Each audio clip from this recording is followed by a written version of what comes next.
So I've been driving the monster a while now since I fixed it, or got it going anyways, and assuming it was fixed. Aside from the fender brace breaking, I haven't had any problems with it. I can't do a whole lot each day because the batteries just aren't lasting very long, but the time that I am out, it seems to be working fine, no problems, and like I say, no error codes whatsoever. So I'm going to experiment today. I'm going to wash the monster again, get everything in the back wet, and see what happens.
Well, the monster passed the water test, and at this point I'm going to assume that the error code problem has been fixed and isn't going to be a problem now. Hoping, crossing my fingers. I found these nifty little seat covers at the dollar store. It's not that the monster really needs them. The seat is very, very comfortable on this thing, but I discovered with the ES950 in the summertime, the seat gets extremely hot. And if I'm riding shirtless, which I tend to do if it's a nice warm day, then it's very, very hot in the skin. It's no problem until I get off and take a break or whatever, walk around and come back to the seat and it's like scorching. And the other problem is the safety vest is very, very uncomfortable against my bare skin or a thin shirt. It's just very uncomfortable. So I figured for, whatever these cost, I think they were like $3 or something. And no, it's an easy solution and it looks nice. It matches the monster. But I just got one just to see how it's gonna work out. And if it's gonna be good, then I'm gonna go back and get some more.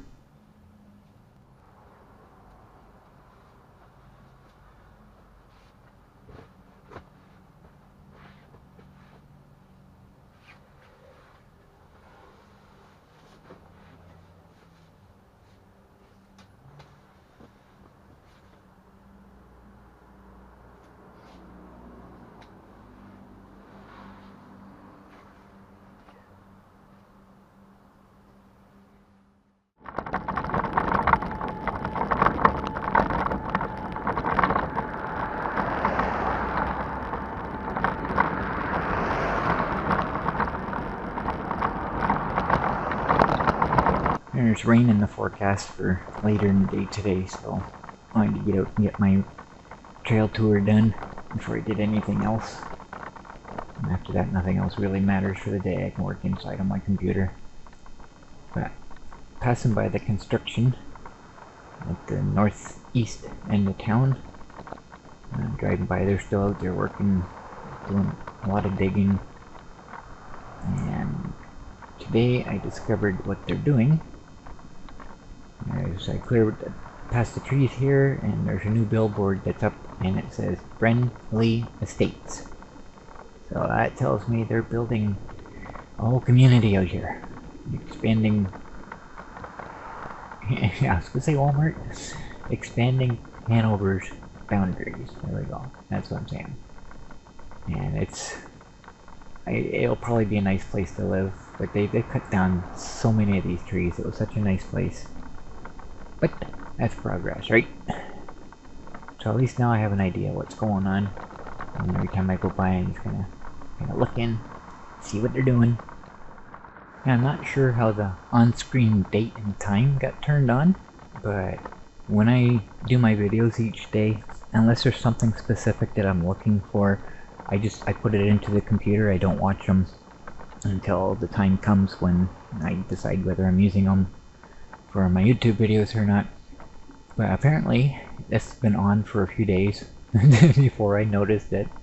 So, but at least it's accurate. The time and the date are both right, so that's okay that way. But at the end of this swamp here on the left, there's a laneway that goes back in through the trees just before the car fixer-upper place. I can't remember what it's called.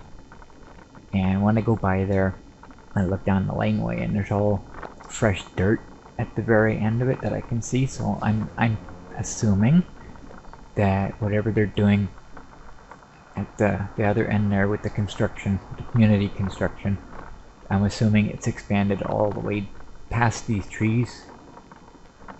I'm going to assume that. It doesn't mean they're related. It could be something else being done out there, but it's just coincidental that it's being done at the same time as this other one. And then when I get out to Walmart, if I look in this direction, I can see one of their long-armed earth movers. I can see it sticking up in the air, so I think they go even farther than that.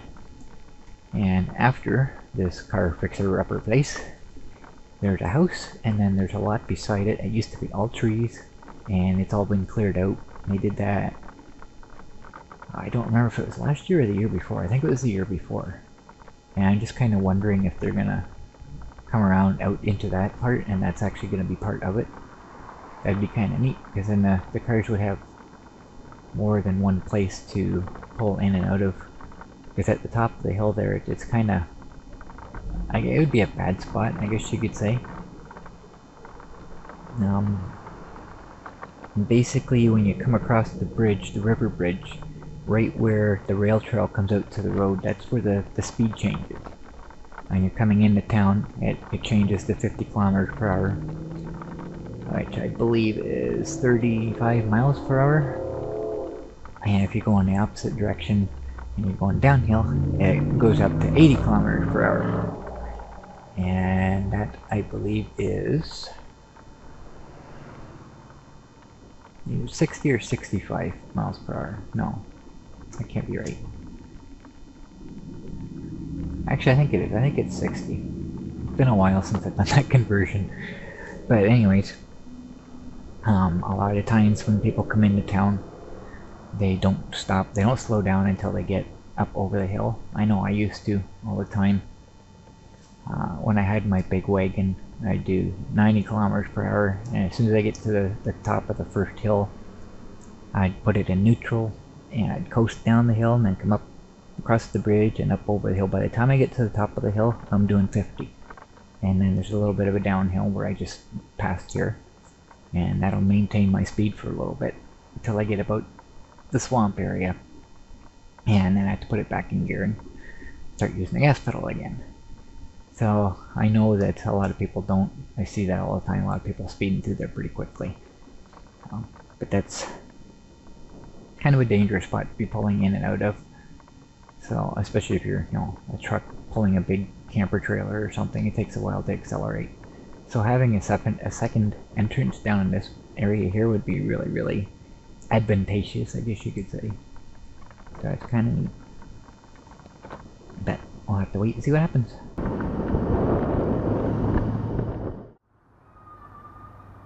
Now the problem I have with the dollar store, I'm not sure. This one's Dollarama.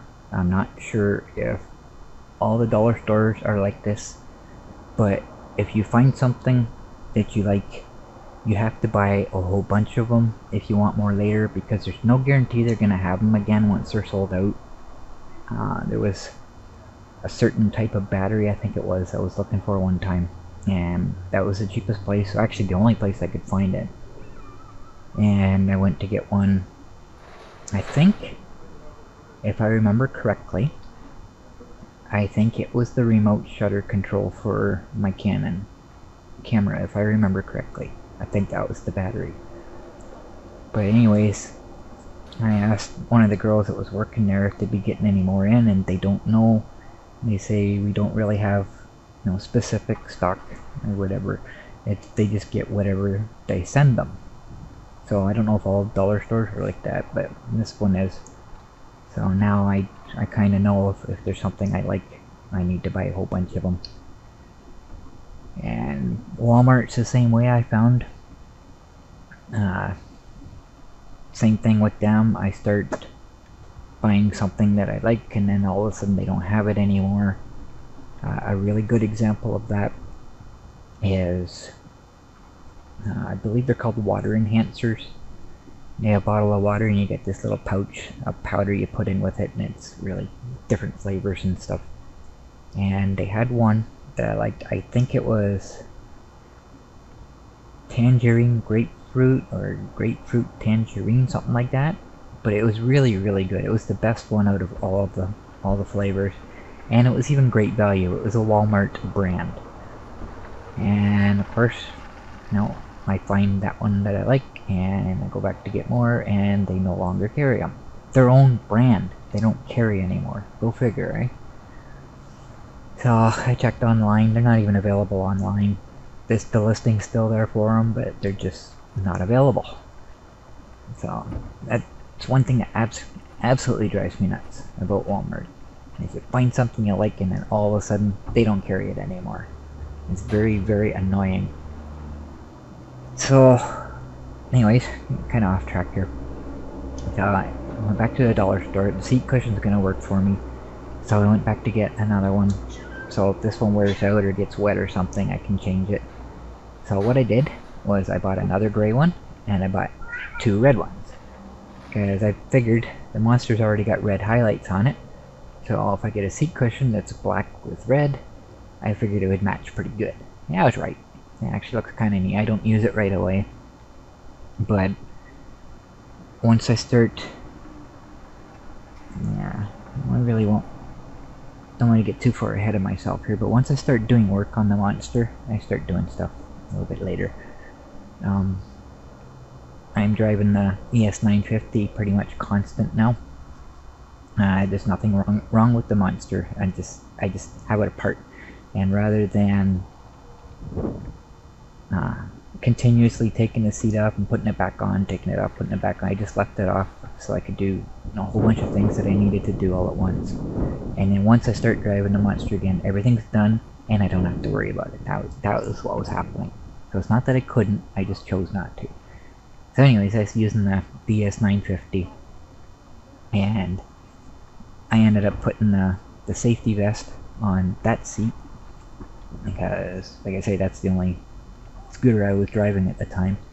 And I also switched the seat cushion over, so the black and gray one was on the ES950, and then once I started using the Monster again, I put the black and red one on, and it actually looks pretty cool. It looks like it's part of it, so I'm happy with that. So that's what I did today. I went back and I got some more.